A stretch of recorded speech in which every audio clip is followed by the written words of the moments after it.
নমস্কাৰ। এটি বিশেষ বাতৰিলৈ নিউজ নৰ ষ্টুডিঅ'ত মই মুকেশ বলুচি। শিৱসাগৰ নগৰৰ কালীপ্ৰসাদ সোঁৱৰণী ভৱনত ভাৰতীয় জনতা পাৰ্টি অসম প্ৰদেশৰ সভাপতি তথা দৰং মংগলদৈ লোকসভা সমষ্টিৰ সাংসদ দিলীপ শইকীয়াৰ সংবাদমেল সম্বোধন।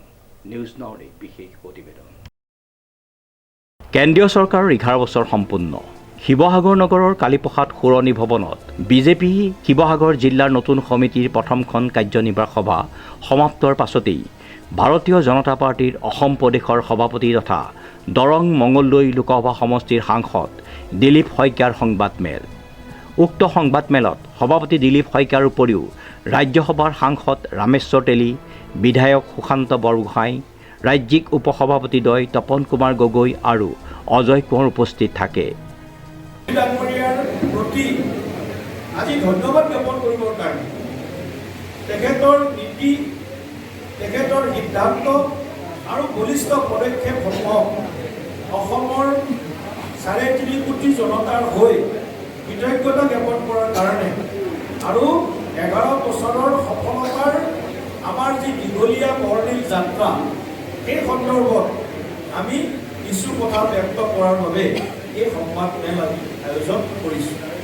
ইতিমধ্যে মুখ্যমন্ত্ৰী মহোদয়ে আজি ৰাজ্যিক কাৰ্যালয়ত এখন সংবাদমেল আয়োজন কৰিছে আৰু তাত তেখেতে গোটেইখিনি বিষয় সুন্দৰ ৰূপত তেখেতে সংবাদ মাধ্যমৰ জৰিয়তে অসমৰ জনগণৰ মাজলৈ প্ৰেৰণ কৰিছে। আজি যদি আমি মহিলা সবলীকৰণৰ বিষয়টো চাওঁ, তেতিয়া আপোনালোকে দেখিব যে দেশত যি 52 কোটি বেংক একাউণ্ট আজি খোলা হ'ল যোৱা 11 বছৰত, এই 52 কোটিৰ 47 কোটি বেংক একাউণ্ট মহিলা। এগৰাকী মহিলাই আজিৰ পৰা 10 বছৰ বা 15 বছৰ আগত এটা বেংক একাউণ্ট খুলিবলৈ বহুতখিনি কষ্ট কৰিব লাগিছে। মনত মহিলাৰ বেংক একাউণ্ট, সাধাৰণ গৃহিণী এগৰাকীৰ বেংক একাউণ্ট, এইবিলাক যে সপোন আছিল।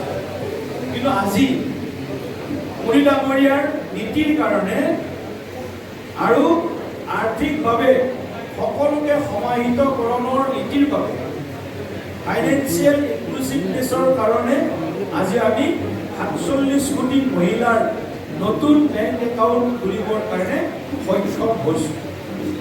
গতিকে বেংক একাউণ্ট খোলাটো সফলতা এইকাৰণে আমাৰ কাৰণে যে আজিৰ দিনত কেন্দ্ৰীয় ৰাজ্য চৰকাৰৰ প্ৰতিখন আঁচনি যি তেওঁলোক হিতাধিকাৰীক মাজত কোনো দালাল আৰু মধ্যভোগী নোহোৱাকৈ সম্পূৰ্ণ তেওঁলোকৰ কাৰণে গ্ৰহণ কৰা আঁচনিৰ ধন আমি ডাইৰেক্ট তেওঁলোকৰ একাউণ্টলৈ ট্ৰান্সফাৰ কৰাৰ ব্যৱস্থা কৰিছোঁ। গতিকে এই যিবিলাক কথাই আজি ভাৰতবৰ্ষত এটা নৱজাগৰণ সৃষ্টি কৰিছে। মহিলাৰ ক্ষেত্ৰত, যুৱক যুৱতীসকলৰ ক্ষেত্ৰত, কৃষকসকলৰ ক্ষেত্ৰত আজি 4 কোটি প্ৰধানমন্ত্ৰী আৱাস গৃহ আমি নিৰ্মাণ কৰিবলৈ সক্ষম হৈছোঁ। 4 কোটি আৱাস গৃহ, এইটো এটা সৰু সংখ্যা নহয়। 4 কোটি দুখীয়া পৰিয়ালক এটা পকী ঘৰ দিয়াৰ প্ৰধানমন্ত্ৰীৰ যি সপোন আছিল, সেই সপোন আজি বহু দূৰ বাস্তৱায়িত হোৱাৰ দিশত আমি আগবাঢ়িছোঁ। সেৱা, সুশাসন আৰু গৰীব কল্যাণ শীৰ্ষক সংকল্পৰ পৰা সিদ্ধিলৈ এই বৰ্ণিল যাত্ৰাত ভাৰতবৰ্ষৰ চতুৰ্মুখী বিকাশ সম্ভৱ হৈ পৰিছে। যোগাযোগ ক্ষেত্ৰৰ পৰা আৰম্ভ কৰি আন্তঃগাঁথনি নিৰ্মাণ ক্ষেত্ৰলৈকে, কৃষি ক্ষেত্ৰৰ পৰা মহিলা সবলীকৰণৰ ক্ষেত্ৰলৈ, দিব্যাংগজনৰ পৰা যুৱক যুৱতী সকলোলৈকে প্ৰধানমন্ত্ৰী নৰেন্দ্ৰ মোদী ডাঙৰীয়াই যোৱা 11 বছৰে যি সুশাসন প্ৰদানেৰে ভাৰতবৰ্ষক বিশ্বৰ 4ৰ্থতম অৰ্থনীতি হিচাপে আগবাঢ়ি যোৱাত আজি যি ঈৰ্ষণীয় যি সফলতা আমি লাভ কৰিলোঁ, এই 11 বছৰৰ মোদী ডাঙৰীয়াৰ জনকল্যাণমুখী আৰু সমাজৰ আটাইতকৈ পিছপৰা, দুৰ্বল, শোষিত, বঞ্চিত সকলোৰে বাবে মোদী ডাঙৰীয়াই যি ধৰণে বিভিন্ন পদক্ষেপ, বিভিন্ন আঁচনিৰ জৰিয়তে কেৱল দেশকে সমৃদ্ধ কৰিছে এনেকুৱা নহয়, সমগ্ৰ বিশ্বৰ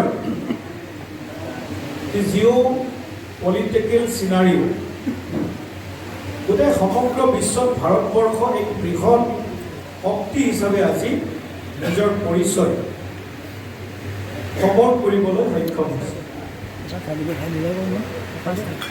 আজি উন্নয়নে সৰ্বস্তৰৰ জনগণক স্পৰ্শ কৰিছে। গাঁৱৰ পৰা চহৰ অঞ্চললৈকে, চাহ বাগিচাৰ পৰা একেবাৰে পাহাৰত বাস কৰা বা বিভিন্ন দুৰ্গম অঞ্চলত বসবাস কৰা সকলোকে সমানে স্পৰ্শ কৰিছে।